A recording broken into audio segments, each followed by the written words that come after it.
What's going on, everybody? Welcome back to Steelers Rewind here on Penn Live. Steelers had a Wednesday practice after the cut-down days. They signed their 16-man practice squad. The guys trickled out of the building as they signed their contracts. Guys like Beanie Bishop, Robert Woods, Daryl Porter, James Pierre. They're all back. Max Hurlman, Keyshawn Williams, Lou Nichols, Trey Sermon, J.J. Galbraith, Dylan Cook, Julius Welshoff to Marvin Leal. Just 16 of their 17 spots already accounted for, just like that. The Steelers are a little different because they're going to have 17. They still have to get, after cutting Welshoff, they have to get the international exemption again. So right now they technically only have 16 spots, but they will have a 17th open soon. So that will come sometime in the next few days. And then they will sign another practice squatter. We'll see who that ends up being. Could be an outside addition. Last year, the Steelers brought in a ton of guys from the outside.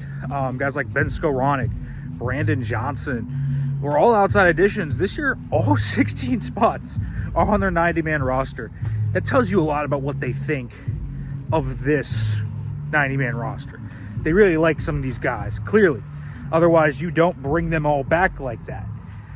So the Steelers certainly, I think, are feeling a lot better about this 90-man roster than they did last year. They did make an attempt to go get Marquez Valdez-Scantling. He is going to San Francisco.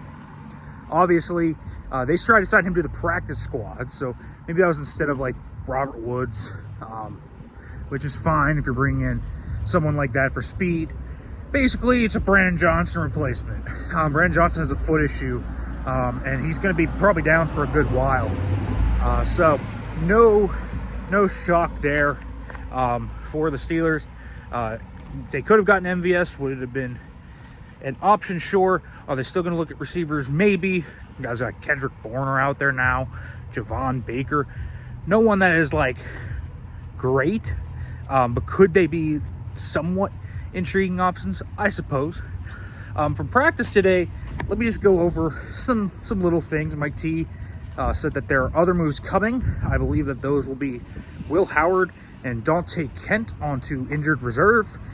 And then Chuck Clark, safety that was cut, and Max Sharping, another offensive lineman that was released. They will be back on the 53-man roster. Still could be more movement.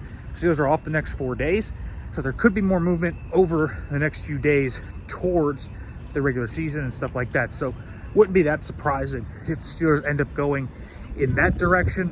Juan Thornhill is back. He was banged up. He had some type of minor soft tissue injury. He's banged up. The big news, I thought, today was, for the first time since his injury, Nick Herbig is starting to rehab off to the side. And that's a good news. That usually means 1 week of ramp up, and then you could start to trickle back into practice. It gives Herb a legit chance to play next week. And so that's a really good sign. He's going to probably stay here in Pittsburgh, ramp up over the next 4 days, and maybe you can get him out there Monday, Tuesday, or Wednesday and really start to get him ready for week 1. So we'll see what happens there. Not too much other than that from practice today. Talked to Troy Faltano, Jonnu Smith, some guys about the offense. They obviously feel good about it. The offensive line, they feel like they're playing with an edge. They feel like they're athletic. So there's a lot of positives they feel are coming, but a lot of roster movement, and that's the big thing over the next few days. All right, folks, make sure to like, comment, subscribe, turn the notification bell for more, and thanks for watching.